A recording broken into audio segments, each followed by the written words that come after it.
Pemirsa, belasan siswa sekolah dasar di Sukabumi, Jawa Barat harus menyeberangi sungai menggunakan rakit untuk pergi ke sekolah. Para siswa harus menantang maut karena tidak adanya jembatan yang menghubungkan ke desa sebelah tempat sekolah mereka berada.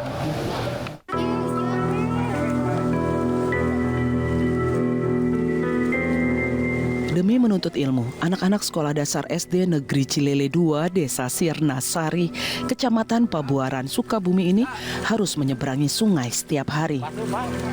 Meski arus sungai deras, anak-anak asal Desa Neglasari ini harus menaiki rakit untuk bisa sampai ke sekolahnya. Tak jarang baju seragam mereka basah, terpercik air saat rakit ditarik. Saat debit air sungai naik, petugas Babinsa dan Babin Kaptipnas membantu mereka untuk menyeberang. Tak ada pilihan lain, menantang maut setiap hari harus dilakoni, sebab tak ada jembatan untuk melintasi sungai. Memang suka lewat sini atau gimana? Iya suka, kalau lama enggak, suka libur. Kalau banjir tidak? Iya tidak. Kalau kondisi ini takut nggak kalau misalkan untuk nyebrang ke sini? Takut kalau besar. Kalau besar takut? Iya. Ya. Memang tidak ada jalan lagi atau gimana? Tidak ada. Tidak ada? Iya. Sudah sejak lama rakit bambu jadi alat transportasi satu-satunya para siswa. Jika air sungai tengah meluap, para siswa memilih tak pergi sekolah karena takut hanyut terbawa arus. Kadang-kala kalau musim hujannya, malamnya hujan besar, mereka kadang-kala meliburkan diri, tidak sekolah. Kami sebagai pengajar memang takut terjadi apa-apalah terhadap siswa kami, tapi karena nggak ada lagi akses untuk seberang jalan, cuma adanya rakit sebagai sarana penyeberangan, hanya itu saja Pak. Jadi mereka memberanikan diri. Iya, mereka memberanikan diri. Tapi warga pun berharap pemerintah segera membangun jembatan gantung sebagai akses penghubung antar desa. Jembatan sangat diperlukan sebagai akses mobilitas warga dan demi pendidikan lancar berjalan tanpa harus jatuh korban. Dari Sukabumi, Jawa Barat, Budi Setiawan, iNews melaporkan. Ya pemirsa, tingginya intensitas curah hujan beberapa hari terakhir membuat satu ruang belajar di SD Negeri Keramat Manik, Pandeglang, Banten ambruk. Pihak sekolah meminta pihak terkait menganalisa dampak bencana alam ini karena dikhawatirkan ruang kelas lain juga ikut ambruk.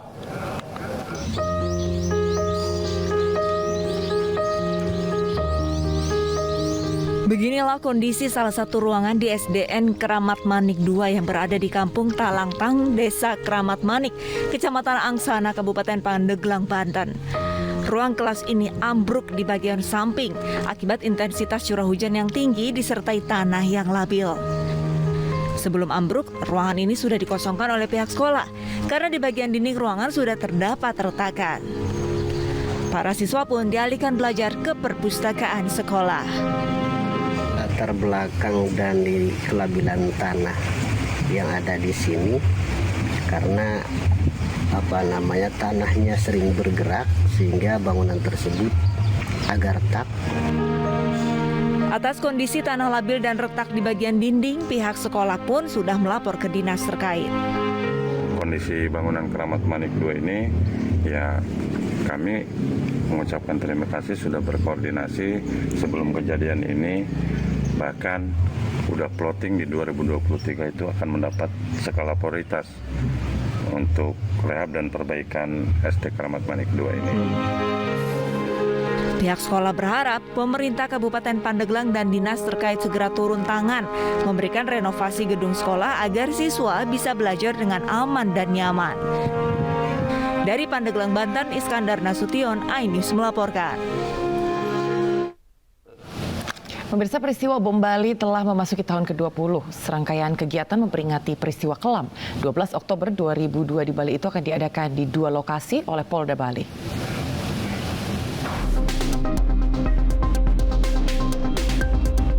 Hari ini memasuki tahun ke-20 peristiwa bom Bali 1. Masyarakat kembali diingatkan adanya peristiwa paling kelam yang mengakibatkan 202 orang meninggal asal 22 negara, 302 orang luka-luka yang sebagian besar warga negara Australia. Serangkaian peristiwa akan diadakan di 2 lokasi berbeda oleh Polda Bali.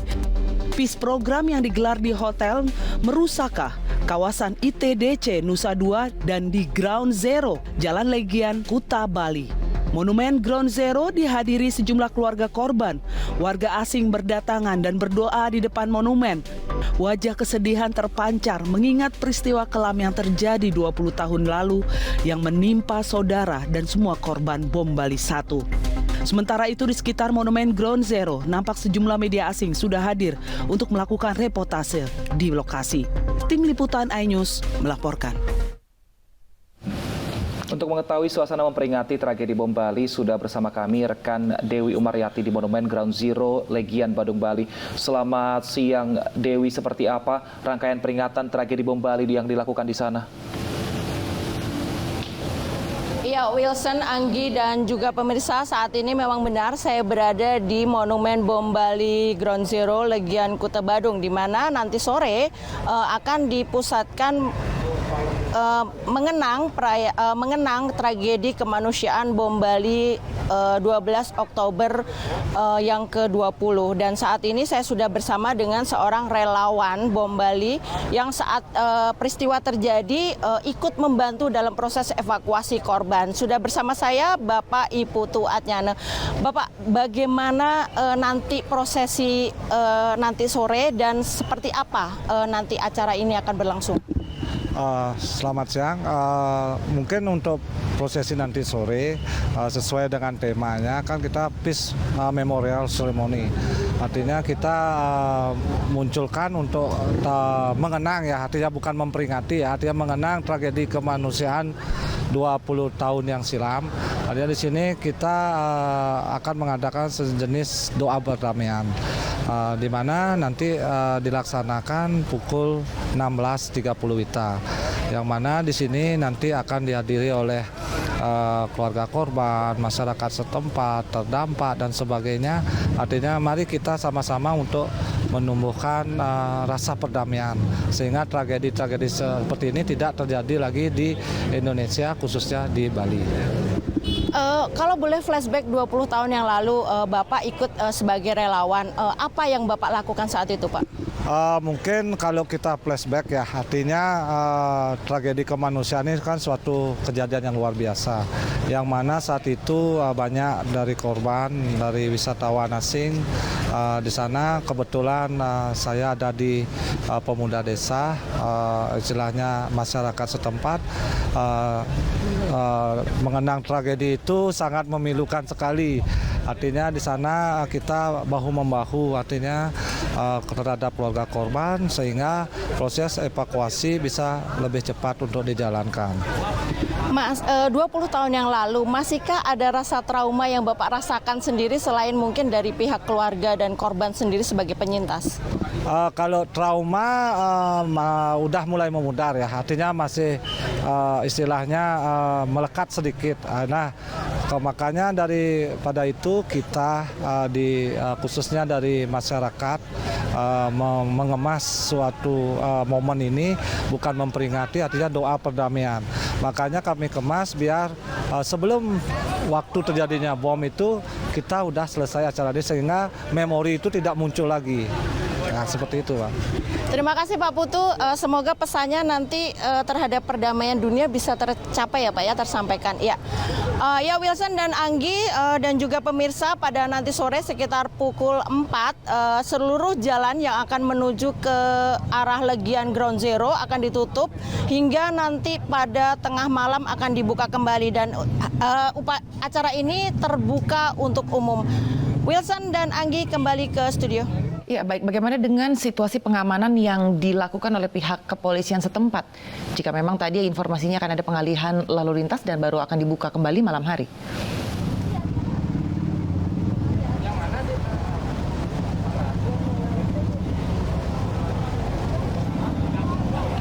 Baik. Udah. Kami mohon maaf pemirsa karena ada kesalahan teknis. Terima kasih Dewi atas informasi Anda. Selamat bertugas kembali. Ya pemirsa, sementara itu di Australia ini peringatan bagi korban ledakan bom Bali juga diselenggarakan di pinggir pantai Coach, Sydney. Ya, 88 warga Australia menjadi bagian terbesar dari 202 korban tewas dalam ledakan bom Bali 20 tahun yang lalu. Perdana Menteri Australia Anthony Albanese hadir dalam peringatan 20 tahun ledakan bom Bali yang diselenggarakan oleh para penyintas dan keluarga korban. Penghormatan bagi 88 warga Australia yang menjadi korban diadakan di Tugu Peringatan yang berada di pinggir pantai Coach di kota Sydney, dan 6 anggota klub olahraga Coogee Dolphins Rugby League yang menjadi bagian dari 88 warga Australia yang tewas dalam ledakan di luar Sari Club dan Pedis Club 12 Oktober 20 tahun yang lalu. Dan sebagai bentuk penghormatan bagi para korban, setiap yang hadir meletakkan bunga di Tugu Peringatan dan melepaskan puluhan burung merpati.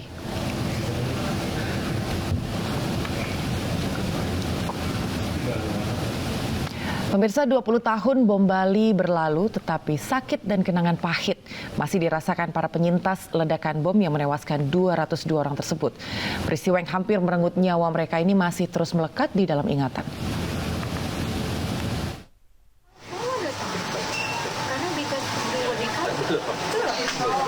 Mereka yang selamat dari bom Bali tahun 2002 lalu masih terus berusaha memulihkan rasa sakit dari ledakan yang merenggut 202 nyawa di malam 12 Oktober.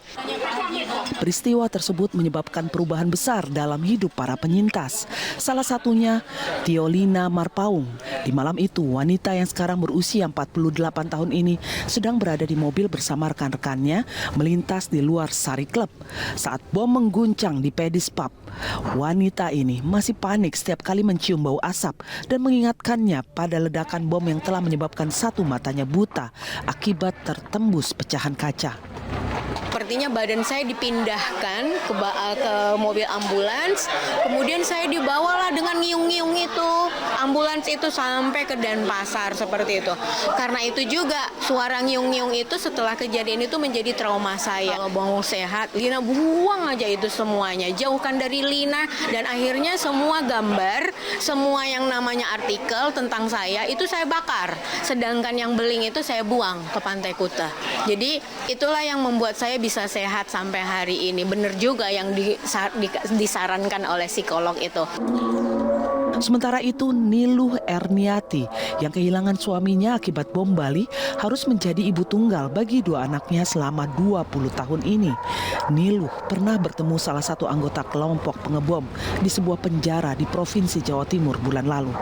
Wanita ini meyakini pertemuannya dengan terpidana teroris itu dapat meringankan kesedihannya.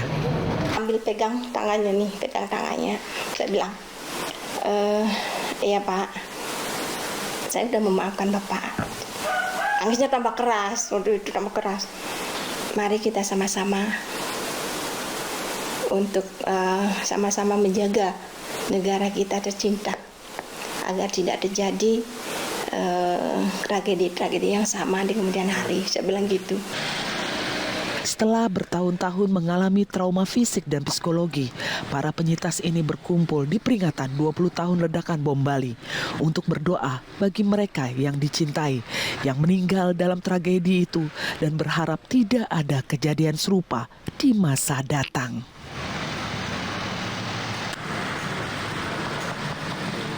Pemirsa, tepat hari ini 20 tahun silam tragedi bom Bali 1 terjadi. Sari Club dan Pedis Pub meledak pada pukul 11 malam. 10 menit kemudian satu bom kembali meledak di dekat konsulat Amerika Serikat di Bali. Berikut kembali kita lihat kilas balik peristiwa kelam dan memalukan untuk Indonesia pada 12 Oktober 2002 lalu.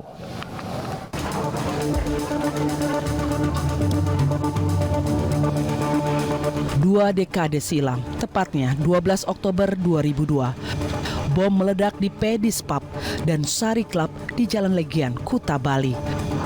Dua bom meledak dalam waktu yang hampir bersamaan, yaitu pukul 23:05 waktu setempat. 202 orang tewas dan 200 lebih lainnya luka berat maupun ringan akibat tragedi di malam kelabu ini.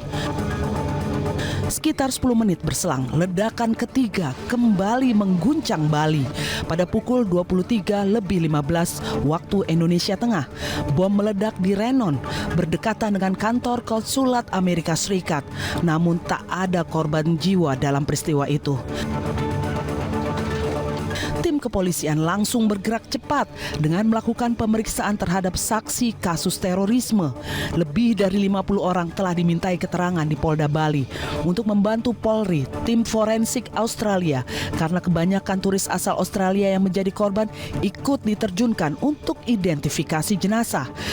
Tim investigasi gabungan Polri dan Kepolisian Luar Negeri menyimpulkan bom di Pedis Pub berjenis TNT seberat 1 kg di depan Sari Club merupakan bom RDX berbobot antara 50 hingga 150 kg.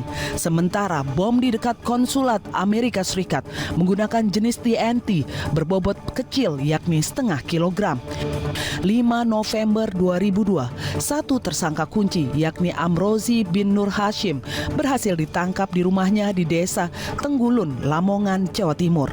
6 November 2002, 10 orang yang diduga ikut Parkir sembarangan, puluhan sepeda motor diangkut paksa petugas dalam razia Sudin Perhubungan. Selengkapnya kami hadirkan usai jeda, tetap bersama kami.